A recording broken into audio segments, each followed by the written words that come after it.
Now, ESPN 106.3 and News Channel 5 present Football Night in South Florida.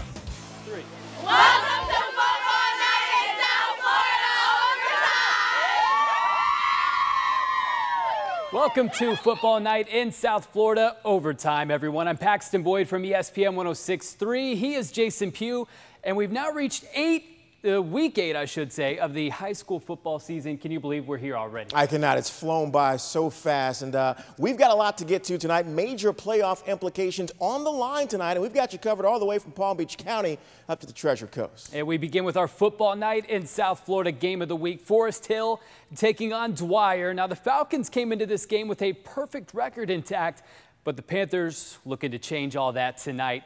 Former Panthers tight end and current Miami Dolphin Nick O'Leary on the sideline supporting his alma mater. We begin this one in the first quarter. Gio Richardson drops back, delivers a screen pass to his running back James Meeks, and just like that, Dwyer jumps out to a 14-0 lead in the first quarter. Now second quarter now. Richardson going to drop back again, and this time he's going to hit his other running back. This time it's Bobby Armez. Finds some room up the sideline, tiptoes the sideline. No one's going to catch him. He is off to the races and in for the touchdown. Dwyer wins big. They come out with a statement win tonight over their big rival there. They take down Forest Hill 40-6. All right, let's head out to Vero Beach. The Fighting Indians taking on Treasure Coast. That 50-game win streak on the line tonight once again. Game tied at 7 in the first. Vero's offense driving, but they get picked off by Tyreek Thompson. He is not satisfied with the interception. He wants a big-time return. He would get it. Cuts all the way across the field. Finally, he gets brought down after a 50-yard return off the interception. Second quarter, 10-7, Treasure Coast on top. Thompson again, this time running the ball. A 35-yard touchdown run there. It is 17-7, Treasure Coast on top. Later on in the second, how about DeMarcus Harris? He had himself a ball game. This a 70-yard touchdown reception. It's 17-14 Treasure Coast.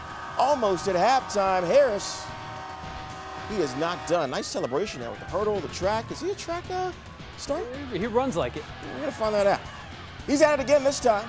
Not a 70-yarder, but nonetheless 33-yard score there. 21-17. VERO is on top now. Less than a second left in the half. Tyreek Thompson doing it again. He had himself a game. I told you this earlier.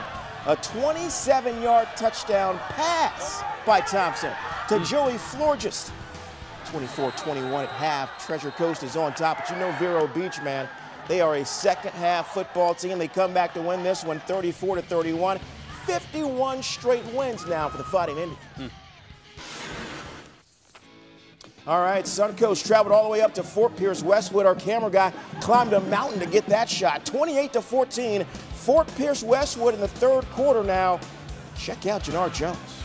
This is a tough run. Running by defenders, running through defenders. Finally gets brought down. It's a 30-yard gain. 2 plays later, he would punch it in, make it 34-13 Panthers. Later in the third, still 34-13, Westwood on top, and after a failed fourth down by SUNCOAST, the Panthers go long. 40-yard touchdown pass by Cameron Webb. That got called back, though. Very next play. Don't worry, Pax. Antonio Green. Little swing pass there. He's going to run past some defenders and tightrope the sideline. 50-yard score. 2-point conversion was good. Make it 42-14 Panthers. On to the fourth quarter. Willie Lewis. He gets the job done, 35 yards. He's in for the touchdown, 56-14. Fort Pierce Westwood would go on to win. They clinch the district with the victory tonight. All right, Palm Beach Lakes, the band on the field at halftime as the Rams held a 12-0 advantage over visiting Olympic Heights. We begin in the third quarter. Kevin Purnell finds some room up the middle, and he is gone. The entire Lions defense, nobody can catch him. And the Rams jump out to an 18-0 lead. 257 yards for Purnell tonight, Pugh. The man was on fire. Now later in the third, Olympic Heights finally gets on the board. Here come the Lions. Connor Hohn to Jack Carlson. Fights his way into the end zone to cut into the deficit, but it would not be enough. Palm Beach Lakes would hold on to win this one 24-7. The Boca Raton Bobcats hosting Lake Worth at home tonight. The night started off with about an hour rain delay and lightning delay. It was also homecoming for the Bobcats. We'll pick this one up. Close game at the end of the first. 3rd and 13 for the Bobcats. Their quarterback. That is a nice throw from Michael Pratt. He can sling it. I know, man. It's given those weather conditions. Rashawn Fausting there with the reception. Later on, Pratt gets brought down. Bobcats up 3-0 at this point. Second quarter. Here comes the touchdown in the first half. That would make it 10-0 Boca Raton. After that, they would go on to win this one, dominate the second half of this game. Final score 24-6. They take it over Lake Worth. The John I. Leonard football team recorded its first win of the season last week, and they'll have plenty of chances to get their second win over the next few days. That's right. As a matter of fact, starting last night, the Lancers will play 3 games in just 7 days. Now, head coach Keith Chatton addressing his team via Twitter earlier this week, quote, "These 3 games in 7 days are going to test your mental capacity way more than your strength. I don't like it, but no sense in complaining about it. Stay together and fight your tails off." Now, the scheduling conflict goes back to a lighting issue at Park Vista that caused the 2 teams to reschedule that matchup.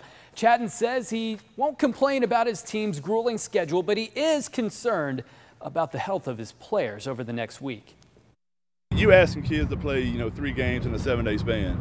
And so, you got to worry about if somebody gets nicked up or somebody gets hurt, or you got to worry about numbers. You go into the next game and the next game. But, nobody's doing it for, intentional purpose. It's just the way, we had a game canceled because of some light issues at Park Vista, and there was 2 Thursday games already scheduled for this, the next 2 weeks.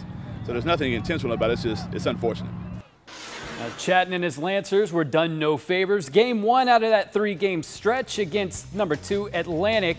Head coach TJ Matt Jackson getting his team fired up. Now, the Eagles offense got off to a slow start in this one, but they got things rolling in the second half. This is Antonio Gonzalez gets the carry, plows into the end zone. Eagles go up 14-0.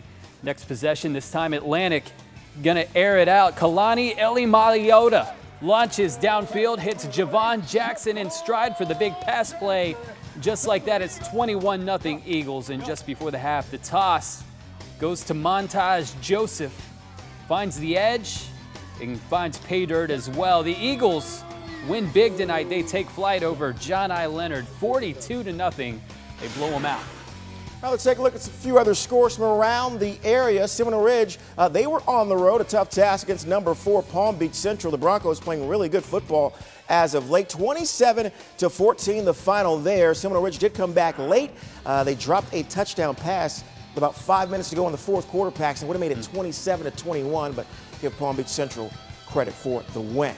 Also, Centennial, they're number 5 on the ESPN Top 10 poll. They beat Fort Pierce Central, the Cobras. The final score in that one, 27-8. With that being said, we're going to send it over to Emily Fennell for the ESPN Top 10 poll. Emily? Jason, you're taking some of my thunder. Yep, there we go.